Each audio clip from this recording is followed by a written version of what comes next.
dismiss it. Dismiss it. If they try to revisit it, dismiss it again.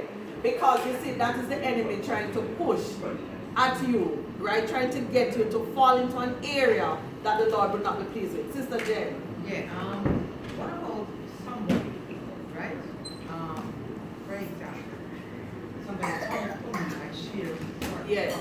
Yes. and I am doing that, I'm probably doing that teaching that I do. What would you be doing? What are you I doing? may have something to present, whether it's a topic or one. and Right. I use what the person tells me as an example and teach it. What about that? Because there might be other people there in the class who are familiar with that Oh, word. I get what she's, you understand what she's saying? Yes. Somebody comes and shares a story, and then you hear it, and then you utilize that story like as an example. That can cause problems indeed, especially in small communities, because we may assume, well, nobody knows what that is about. But at the end of the day, you could get into some issues there because it causes a rift or problems, even in friendships. All right, so just few minutes left.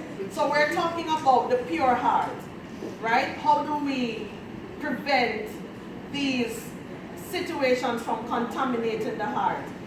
Underline, can I look at somebody, they haven't spoken, they haven't said a word, can I look at somebody and tell that they're carrying hatred? Look, I'm talking about looking at them. Yes. Yes. And he said, Brother Tony said yes. All right, for the most part, can you look at somebody and tell that they're unforgiving? No. Can you look at them and say that person, right? I'm not talking about when you're discerning things by the Spirit and there are certain movements in the Spirit. I'm not talking about that. I'm talking about normally. No. You come to somebody, you look at them. Oh, Sister Roxanne, I can see that you resent me. You understand? No, because these things are hidden. They are hidden in the crevices, and it's only when provoked, it comes out, and then you go, wow, I did not know that person was harboring such hatred or such resentment. It's like you are then surprised, yes, because of the action. That's what I'm saying. You have to watch the fruits, right? Yes. So, just to wrap up and to put it all together now. When we look at, well, for those who came in after, we looked at Psalm 24, verses 1 to 6, with the focus on the first part of verse 4. So we didn't even go into the rest of it, because you see, I wanted to make the connection today with what is going on in the world. Everybody's talking about the coronavirus. Everybody's talking about what you should do, what you shouldn't do, all of that. Wash your hands, right? Keep your hands clean. And this is just a recap. You're washing your hands physically to prevent the virus, but you have to make sure that your hands are clean otherwise. Yes, sir. Yes, sir. What I notice, Yes. Kobe Bryant, Yes. Corona, Yes. they get more publicity than what Jesus gets. All right. I'm Why do you just- think? I'm No, just that's plain fine. and straight. No, that's fine. Why do you think that is? The world just think about what is going on. Right. And what the heavenly things that we should be really focusing on. Right. We are not. Right. Corona is a virus. Yes. And it's not going to kill everybody. No, It's only going to kill some. It will not. Friday I was at work and I was talking with one of my coworkers. Yes. And he came up with a point. Do you realize that no children 9 and under suffer from this disease Right. as yet? Why? The immune system Yes. is being built and is strong enough To withstand. to withstand corona disease. All we need to do Yes. is to build our immune system and pray to God. Right. We don't have nothing Right. else to do. All right. And you Buying see- up the supermarket and sucking it in our house. Not gonna- We're still not gonna gonna- die and leave the food behind. Bottom line. Brother James, listen here. You said something a while ago, and it still leads back to what we have been saying about keeping hands clean and keeping a pure heart. He used the word build your immune system. All right? We can build our immune system physically. Yeah, man. We can eat all of the right foods, take our vitamins, drink enough water, do whatever it takes. But I'm saying, unless we become spiritually immune, then we are not allowing the contaminations of this world. And you're right, to take us, you know, everybody talking about before you came, that was one of the points I made. I said before this coronavirus showed up, we were hearing about President Trump. Remember? From he won the election in the US, every news headline had something to do with him. And I was saying he's now taking like a back seat to this thing. So the Times, my brother, if somebody is popular, they're gonna get attention. All right? There are people who have a lot of influence, they are popular, everybody knows them. Don't expect somebody like that to die or to even eat an ice cream cone and it's not in the news. You understand? Some of the things that they report on celebrities, it's like, really? Why is that important? You know? But that's how the world is. But we as Christians, our modes, our methods, they are different. Yes, we're washing our hands, we're doing all that we can do because we have to be wise about how we go about it. We are not going to deliberately, no sir, we're hand dirty. I'm talking physically now. And you're touching up your eye and your nose and your mouth. Listen, I say, right, if a Christian, because I'm seeing a lot of things out there, if a Christian becomes affected by this virus and they die as a result of their own carelessness, how does that give God glory? You understand what I'm saying? So we still have to be careful. We still have to do what we have to do. Trust God, yes.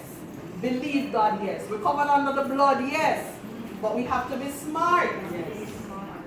We have to be smart. When the devil came to Christ and said, if you be the Son of God, throw yourself. I mean, really, Jesus, he knew, and the devil also knew, that yes, the Lord would give angels charge over him, but that was not the point. Satan was trying to get Christ, because you see, anything that God does, he wants to imitate. He was trying to get Christ to worship him, to bow down to him. No, it's not going to happen. We, brethren, we have to realize that when the world is pushing at us one way, we push back. Push back with the word. Push back with those things that the Lord has taught us in his word. What did we say the Bible is? It's our manual. Follow it, read it, be strengthened by it. Don't allow the world and what's going on in the world to intimidate you as a Christian. Don't be fearful. Has the Lord given us the spirit of fear? No. What has he given us instead? Power, love, and sound mind. Sound mind. Sound mind. It's so important for us to be able to think soundly, think clearly. Don't be fearful, because fear is not going to stop any of the, I guess it's fear that's pushing the madness, as our brothers say, buying up the supermarket shelves, all of that. Yes? Oh, yes, brother. Just before we wrap up. Yes. Quickly.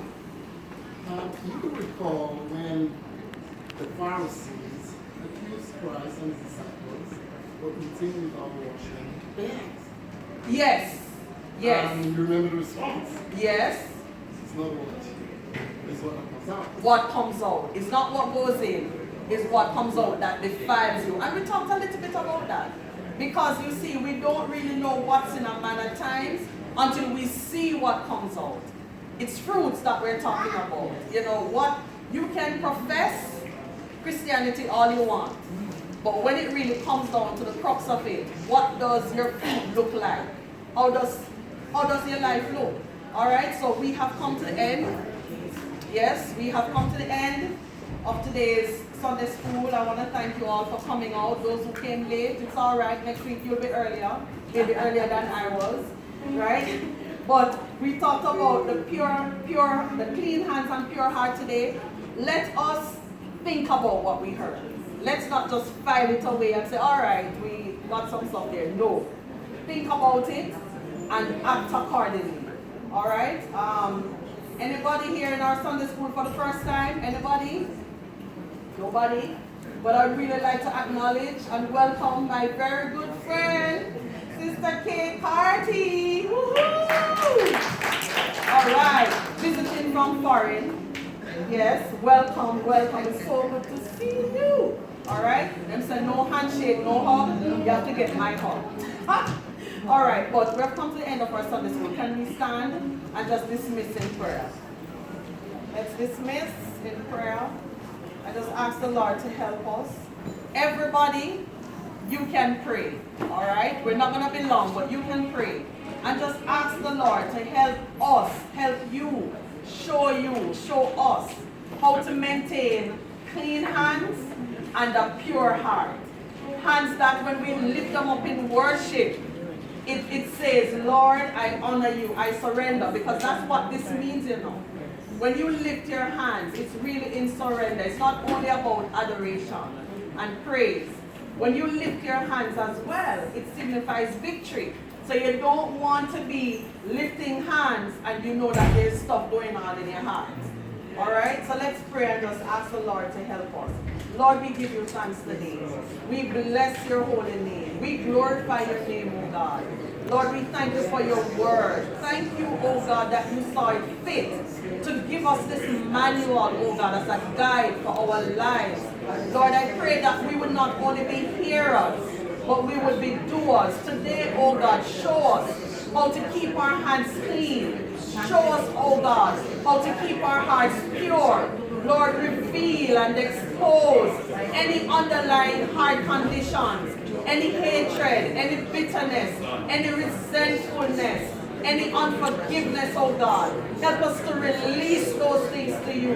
Help us, mighty God, to release so that we can worship you, worship in spirit and in truth, so that when we lift our hands, oh God, it is in a genuineness, it is authentic, knowing, oh God, that our sins are forgiven. Because, Lord, we ask for your forgiveness. Help us to understand that if we don't forgive others of their trespasses, then we won't be forgiven of ours. Help us, mighty God, to live your word. Live your word and not just to speak it. Lord, help us even to become it, so that when the world looks at our lives, they can say, yes, there goes a child of God. So we thank you now, God. Lord, we even pray about this coronavirus, that as suddenly as it came, oh God, is as suddenly as it will leave. I pray, oh God, that your word will be true, that no plague shall come nigh our dwelling. Lord, we believe your word. We apply your word to our lives. And Lord, I thank you now that you are covering us under your blood, oh God. And Lord, those that are covered under your umbrella, Lord, they shall be saved. I thank you now, God, for what you're doing. I thank you, Lord, even for what you're about to do in this season of our lives, oh God. Lord, we give you all the glory and we give you all the praise because you deserve it, oh God. In Jesus' mighty name. Amen. Amen. Praise the Lord.